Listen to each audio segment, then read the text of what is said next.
Hey, Warpugs. So today I took a look and I saw there were more requests for Pelinal Whitestrake, and frankly, I want to learn more about this legendary robot amongst men. Probably the first player character ever witnessed because of how much death and destruction he did. But this is done by FudgeMuppet, and it was requested by Time Squid. So I want to see it. I want to see it. Because I'm not a big fan of the Eldar in 40k. I'm not a big fan of the Elves in Tamriel in the Elder Scrolls series. So it's always nice to see someone just shatter the Geneva Convention completely. We're going to check this out. Have fun with it. Let's go. Hit the like button. Hit the comment button. And we're off.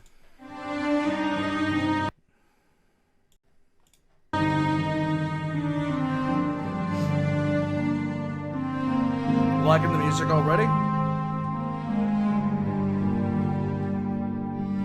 He was Pelinal the Whitestrake because of his left hand, made of a killing light. He was Pelinal the Bloody, for he drank it in victory. He was Pelinal Insurgent because he gave the Crusades a face. He was Pelinal in Triumph, as the words eventually became synonymous. And men-at-arms gave thanks to the Eight when they saw his banner approaching. He was Pelinal the Blamer, for he was quick to admonish those allies of his that favoured tactics that ran counter to his sword theory. And he was Pelinal the Third, because some said he was a god geyser who had incarnated twice before already, and because he was the third vision given to Alessia in her prayers of liberation. It was a time of great peril in the heartland of Cyrod. To be human was to be condemned to brutal enslavement, deep within the Aelid citadels, known for their magnificence and timeless beauty. The Nedic peoples saw not splendour, only horror. The artistic innovations of the Aelid elves remains unrivaled to the modern day, but as their hubris flourished, their capacity for mercy withered. In pursuit of brilliance, it was the men who suffered. The slaves toiled away every waking hour to build monuments of Aelid greatness, and when they were done, they were tortured for sport and pleasure. The blood of the slaves spattered the walls they themselves had built. Yeah, the elves aren't exactly good people in Tamriel. Flat out. And unlike other settings where, they're like the Drukhari, the Dark Elves, things like that, the Drow, they are the evil faction. They, like, the elves in Tamriel are almost comically bad guys. Who were not bent beyond breaking point. They're just fucking awful. By the labour, or torn to pieces of sinew and viscera by the torture, spent their sleepless nights praying for escape. But for the longest time, these prayers would go unanswered, until I keep on watching this, I'm going to have to install Skyrim again, I swear to God. a young woman with no name, enslaved within the Aelid city of Sard, bowed her head in prayer. She beckoned the Aedra to liberate the humans from the Daedra-worshipping Aelids. She spoke to the Handmaiden of Kine, who is Mara in the Nordic pantheon, and the Handmaiden granted her divine visions. She saw Kine's son, the demigod Morahouse. He was a mighty and snorting, gore-horned, winged man-bull, who would be her lover, and he would help her rally other slaves to her rebellion. So, if you don't know, I first got introduced to this character through Pancreas No Works. Yeah, he had things to say about that. She basically banged a bull. Moving on. Then came a vision depicting the one who would lead her armies. He was shown to her as a diamond soaked red with the blood of elves. This diamond would transform into a man whose every edge and angle could cut down her Aelid jailers. He was arrayed in armour so perfectly crafted that it must have been from the future, and his name was Pelinal, the Star-Made Knight. He walked into the jungles of Cyrod already killing, Morahouse the man-bull stamping at his side, froth bloody and bellowing from the excitement, because the Pelinal was come. Hey guys, it's Drew here and welcome back to FudgeMuppet. The subject of today's video is potentially my favourite in the entire Elder Scrolls universe. This character is steeped in ancient folklore, passed down by countless generations, embellished by scores of sweet-talking storytellers and starry-eyed singers. His story hails from the Malefic and early First Eras, and it's near impossible to separate the fact from the myth. But that's what makes his story so engrossing. Was he just a man devoted to saving the races of men from the oppression of the elves? Was he an avatar of the Aedra, sent to Tamriel by divine light to carry out the will of the gods? Or was he just really, really excessively pissed off? Or is he something else entirely, like a time-traveling cyborg, returning to the past to fix the future? Whatever he is, we'll know all there is to know about him by the end of this video. For now we have a story and a name, Pelinal Whitestrake. This nameless woman who had convened with the Aedra was successful in gathering rebels for her cause. With numbers at her back and 2 divine heroes promised to arrive, there would be no better time than now to strike at their elven jailers. And her vision soon came to fruition as Pelinal and Morahouse arrived at the nameless woman's camp of rebels. Whitestrake held his sword and mace, both encrusted with the smashed viscera of elven faces, feathers and magic beads, which were the markings of the Aeledune, stuck to the redness that hung from his weapons. Pelinal lifted his weapons before the congregation of slaves and said, "These were their eastern chieftains, no longer full of their talking." Yep. Such an intimidating sight would have been catharsis to the Needs. Many of them would have been born in captivity, and those who weren't born in the citadels would have watched their homes burn when the Aelids and their Daedra armies came to take their lands and enslave their families. To many of the slaves, this would have been their first sight of elven blood, a welcome change to the blood of human slaves that was so liberally spilled by their oppressors. It was around this time, when she had acquired a sizable following, that the nameless woman became their leader and their slave queen. Eventually, later in this story, she would be given a name. They would call her Alesh, which means High Highness, for they were awestruck by this woman who could talk to gods and bring hope to the hopeless masses of men. The name Alessia was a corruption of this title that evolved over time. The legends hold that Alessia's visions were given to her at the ancient citadel of Sancretor, and when the rebellion claimed this fortified city, Alessia established her holy city there. From here, Saint Alessia and her slaves began their open revolt against the slave masters. I feel like I need to bring it up again. This is before the first human empire. This is before anything else like that. Oh man, early Elder Scrolls lore is really brutal. And it follows a similar vein that other like lore series do. The elves were first and their civilization began to fall apart and the humans pretty much took over. You see this in Forgotten Realms, you see this in Warhammer 40k, you see this in Warhammer Fantasy, you see it all over the place. But it's rare that it's like this, and I'm enjoying it. Here we go. Pelinal Whitestrake's first elf blood-soaked impression upon the slave rebels was striking, and they soon saw that he was exactly what the goddess Kyne had promised. In those early days, Pelinal was the enemy of all elf kind. While his conflicts with the Aelid elves would be his legacy, it is documented in the book Before the Ages of Man that he wandered Tamriel long before he was sent to aid Saint Alessia in the Heartland. This book was written by the ultimate author Icontair of Shimmerine, and it may well have been simply propaganda for the Aldmeri Dominion, because he was in fact the leader of indoctrination for the First Dominion. Despite this possibility, his work is generally accepted to be credible, and this particular book presents the major events of the Dawn and Malefic eras with some measure of impartiality. The book says, during the late Malefic era, the legendary immortal hero, warrior, sorcerer and king, variously known as Pelinal Whitestrake, Harold Hairy Breeks, Ismir, Hans the Fox, etc., wandered Tamriel, gathering armies, conquering lands, ruling, then abandoning his kingdoms to wander again. This quote tells us two things. Firstly, it is suggested that Pelinal had multiple aliases, and each of these, Harold Hairy Breeks, Ismir and Hans the Fox, are believed to be Shezarines. The Shezarines were a group of famed heroes and avatars that popped up throughout Tamrielic history, each bearing a connection to Lorcan, aka Shazar, the missing god. Whether the Shezarine is a manifestation of Shazar himself, or simply a champion of Shazar, is uncertain, but it is certain that these heroes possessed supernatural abilities, many of which will be displayed by Pelinal in this tale. This is where the other explanation for Pelinal's title, Pelinal III, comes in. Some say this name comes from him being Alessia's third vision from the Aedra, while the other accepted explanation is that he was the third incarnation of the Shezarene. The quote also tells us that Pelinal Whitestrake was the bane of all elves, not just the Heartland Aelids. During the late Malefic, early First Eras, Tamriel... Imagine being called, like, legitimately the bane or an appropriate synonym to a particular species of sentient beings. You gotta love it. You gotta love it. Was almost entirely ruled by... Remember, guys, good times rhymes with war crimes, and I have a feeling our boy here committed all of them. The various races of Mer. The Chimer and Dwemer occupied Resdane. The Snow Elves were still present in the north. The Doreni hegemony dominated the Iliac Bay. The Aelids held central Tamriel, and the Wood Elves dwelled in the jungles of Valenwood.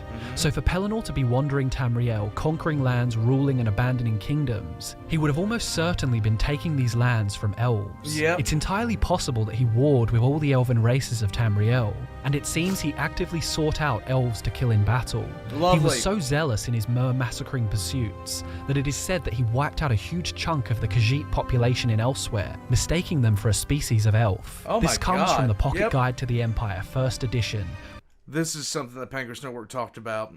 which says, indeed, Pelinal Whitestrake, Nibene warlord of the Elven Pogrom, mistook the Khajiit for another strain of Aldmeri, and killed many of their number before realizing his error. Such sources confirm most suspicions He sends them a gift basket that says "my bad." that Pelinal's persecution of the elves was well organized and executed, even before a worthy cause like Alessia's came along. The 8 divines may well have picked their side for the war to come, but the Aelids were by no means cocky. The Aelids had abused slave labor to build their mighty empire, but to underestimate them was foolish. They were undoubtedly one of the greatest civilizations ever to grace the continent of Tamriel, and they wouldn't roll over and take this insurrection lightly. The Aelids were not used to insubordination, and such disrespect of their authority provoked retaliation. The sorcerer kings of the Heartland planned to utterly demolish the rebellion, leaving no survivors. To show any mercy is to leave potential for a second rebellion to rise from the debris. Yep. At Sancretor, Pelinal called out the Aelid king named Haramir of Copper and Tea, and challenged him. I remember this guy from Pancras Works video, Haramir of Copper and Tea. Haramir of Copper and Tea? Bro, you need a naming convention. To a duel. Pelinal ate his neck veins while screaming praise to Riemann, a name that no one knew yet. While many of the onlookers may have been distracted by the gruesome display, those perceptive enough to hear his exclamation must have wondered who Riemann was, and rightly so. This is one of the pieces of evidence used when proposing the idea that Pelinal was a supernatural entity, and perhaps even a time traveller. This was around the 242nd year of the First Era, over 2,400 years before Riemann Cyrodiil was born. He proceeded to duel many other Aelid tyrants. The next was Gordhor, the Shaper, whose head was smashed upon the goat-faced altar of Ninandava. Pelinal then uttered a small plague spell to ensure that the evil Shaper could not use the Aelid Welkind magic to reform. Later that very season, Pelinal tracked down the notorious Fire King. The Fire King Hadhul had likely earned his name from his particularly cruel treatment of Nedic slaves. In his memoirs, Morahouse the Manbull mentions Hadhul. He says that the slaves who were not busy with labour were sometimes given to the hedonistic art torturers. These were the Wailing Wheels of Vindazel, and the Gut Gardens of Cercin, and the Gut Gardens? Flesh Sculpturers. But these weren't even the worst of the exhibitions, for there were the realms of the Fire King Hadhul, where the begetting of drugs drawn from the admixture of Daedrons into living hosts let one inhale new visions of torment, and children were set aflame for nighttime tiger sport. This monstrous despot poisoned his subjects, and showed no remorse even for children. But when Pelinal the Bloody ascended the granite steps of Siatar, Hadhul knew the hour of his reckoning had come. Yeah. Pelinal slew the Fire King on those very steps, and Hadhul's spear finally experienced its first refute. Word of Pelinal the Whitestrake's deeds would have travelled fast, and many of the sadistic kings were surely embracing the unfamiliar feeling of humility. Their odds of escaping justice were shrinking by the day, and they were surely praying overtime to their Daedra lords now. For a time, no Aelid weapon could pierce Pelinal's armour, and this was because it was not crafted by mortals. Pelinal's duels against the Sorcerer Kings would be sung about for centuries, but he was not always the embodiment of chivalry, as his rages were infamous. His first madness struck when Huna, a soldier Pelinal had raised from grain slave to hoplite, and loved well, was struck down by an Aelid arrow. Yeah, Pankers talked about this as well. Our boy quite literally lost it. His rages, war crimes were committed in earnest. Pelinal wrought devastation from Narlame to Celadil, and erased those lands from the maps of elves and men. His destructive ire resonated all the way to the heavens, and Alessia was forced to make sacrifices to the Aedra to keep them from leaving the world in disgust. With Greater Cyrodiil faltering from the deeds of Pelinal and the Alessians, it was time for the rebels to turn their attention to the White Gold Tower, the pinnacle of the Aelid Empire, their greatest monument. The Aelids had prepared for the inevitable battle to come. They made a pact with the Daedric Prince Meridia, the Lady of Infinite Energies. This alliance granted them her legions of Auroran Knights, made from pure light. The golden-hued Sorcerer King, Umriel the Unfeathered, became their champion, for he was half elf, half divine.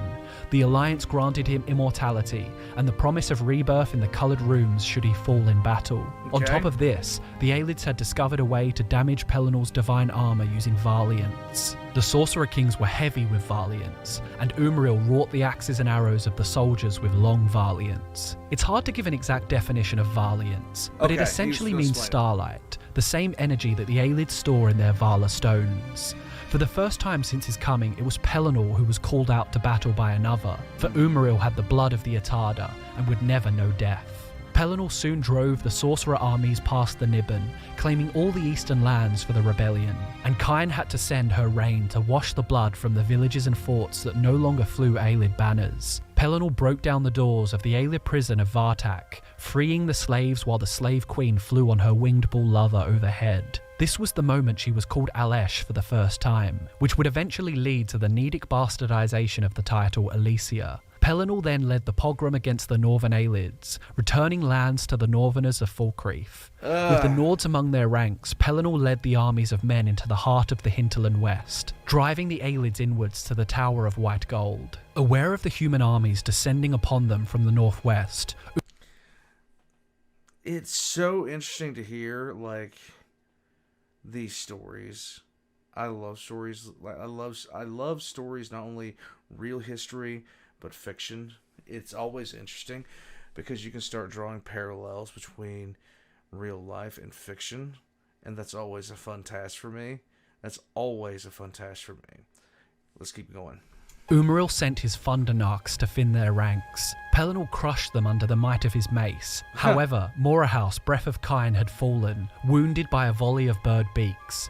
Pelinal delivered his injured companion to the Cleverman healer to hasten his recovery. But a volley of bird beaks? Without their man-bull demigod, Alessia's armies and the legions of Nords shook with fear at the sight of the White Gold Tower. Morale had taken a hammer blow, so much so that even the Slave Queen, emboldened by her triumphant rebellion, decided upon a delay. Pelinal was furious and entered one of his famed bouts of madness. He spat curses at Umriel and at the cowards he saw before him, and then he made for the tower alone, driven by impulse and an ever-burning desire to spill elven blood. Pelinal marched on the citadel, and in this brief calm before the storm of swords, we can touch on the nature of Pelinal's madness. Even as early as Alessia's visions from Mara, it was clear that Pelinal was not a mortal warrior. In her vision, Pelinal came to her as a diamond soaked red with the blood of elves, and it is said that beneath his star armour lies a chest that gaped open to show no heart, only the blood-red diamond, which sang like a mindless dragon. His actions weren't predictable the way immortals are. One moment he would be speaking to his gathered men, the next he would bellow a laugh, run into the rains of Kyne and slaughter any elf in the area. Only Alessia could intervene, as she would pray to the gods for aid, and they would reach down as one mind to soothe the Whitestrake until he no longer had the will to kill the earth in whole. When asked by a comrade what such an affliction felt like, Pelinal responded, "Like when the dream no longer needs its dreamer." I love that quote. I absolutely love that quote. 100%. I heard that first in Pancras No Works video, and yeah, I still love that quote. Even Pelinal the Whitestrake, the star-made knight, could be caught in the throes of an existential crisis. Umril watched from afar as his allies fell to Pelinal's blade.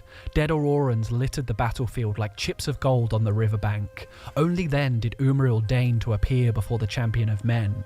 Pelinal was surrounded by the remaining Aelid sorcerer kings, who were all weighed down by potent valiants. The Whitestrake cracked the floor with his mace, sending them back. "Bring me Umril that called me out," Pelinal said. Aelid and Auroran soldiers continued to strike at his armour, piercing and denting it in numerous places. This pleased Umril, who was fresh and untested. He appeared shrouded in Meridia's incandescence. The unfeathered champion announced himself by speaking outwardly of his father and his kin. All the while, Pelinal sucked in pained breaths, which delighted the gold-clad Umril. I don't think that... yeah... I know how this story goes. I love the way that Pancras No Works tells it. I'm ready to hear it this way, but yeah, I truly think Pelinal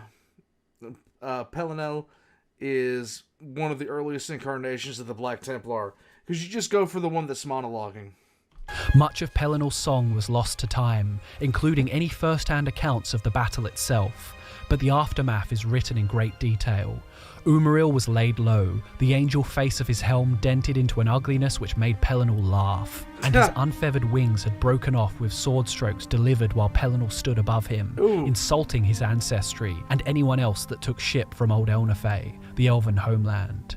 This angered the other elvish kings and drove them to a madness of their own, and they fell on him with their weapons, cutting the Pelinal into 8 pieces. The rejuvenated Morahouse brought Alessia's legion down on the city the next morning, and the tower shook from the tremors caused by the bashing of his horns and the stamping of his hoofs.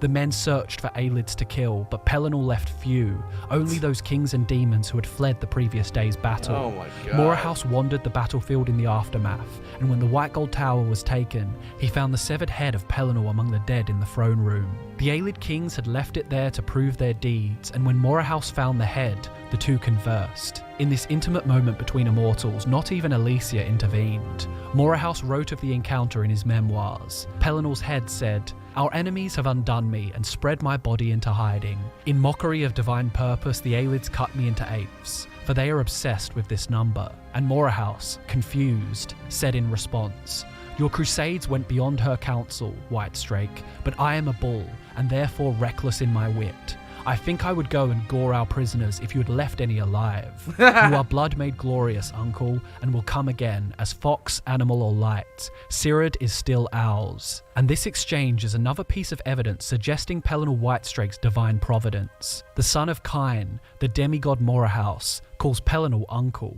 With the White Gold Tower captured and the Aelid Empire beaten, Alessia declared herself the first empress of the new Cyrodiilic Empire. The people needed a new religion that was familiar to the people of Cyrodiil, used to the elven influence, but also acceptable to the Nords, who were staunchly opposed to elven deities. So one of her first... Yeah, it's no surprise that they rebelled when the worship of Talos was banned. It was just a matter of time. Acts as Empress was the establishment of the new religion of the new Imperials. She combined aspects of the Aldmerian Nordic pantheons, and the religion of the 8 Divines was born.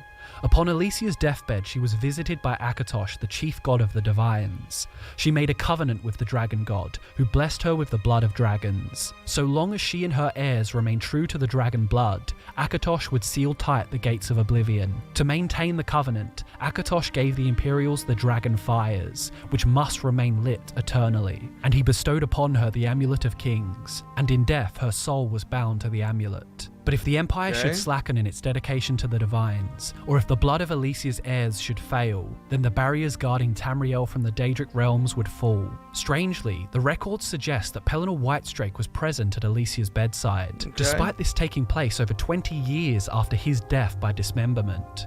His final words to Alessia are documented, though fragmented, so it's hard to be completely sure what was said. He mentions his other half, which while vague, could be used as evidence for him being a Shezarene, or the mortal manifestation of Shazar.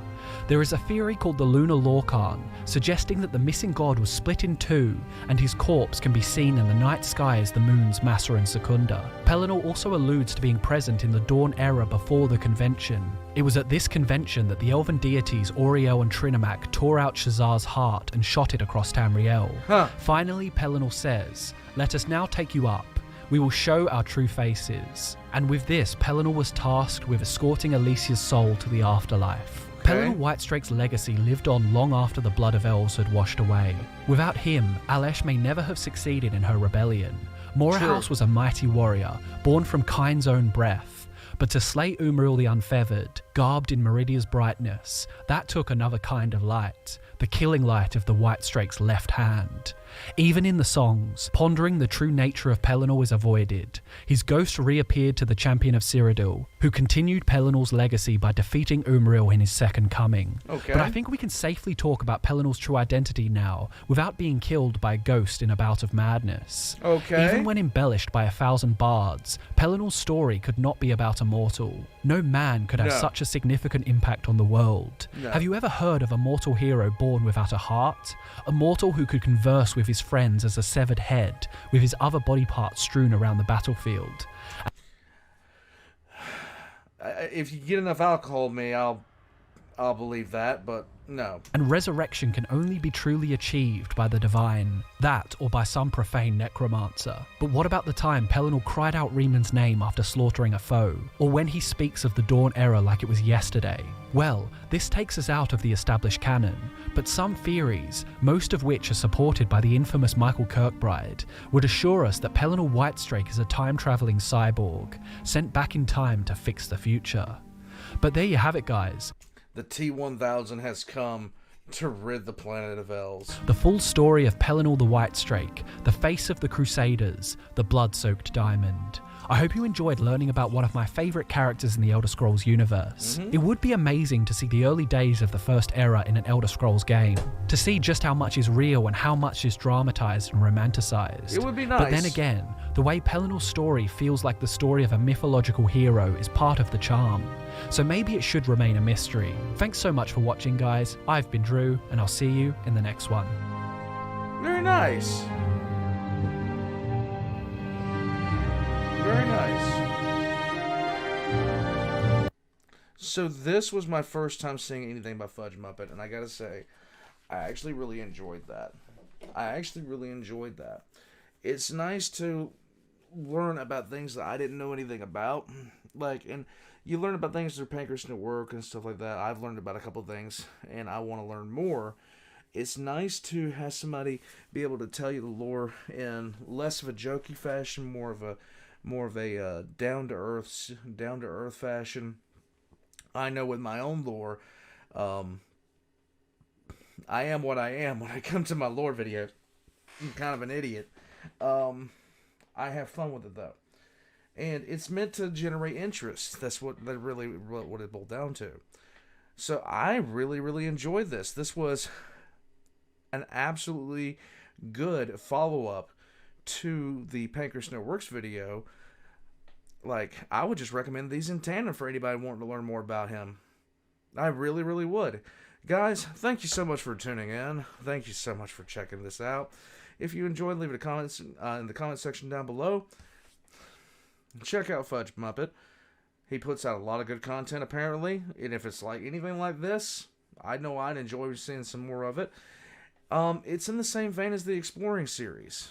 It's in the same vein as that, as far as I'm concerned. But in any case, I will catch you guys next time, War Pugs. Whatever you do, do something for yourself today, okay? I'll see you guys next time.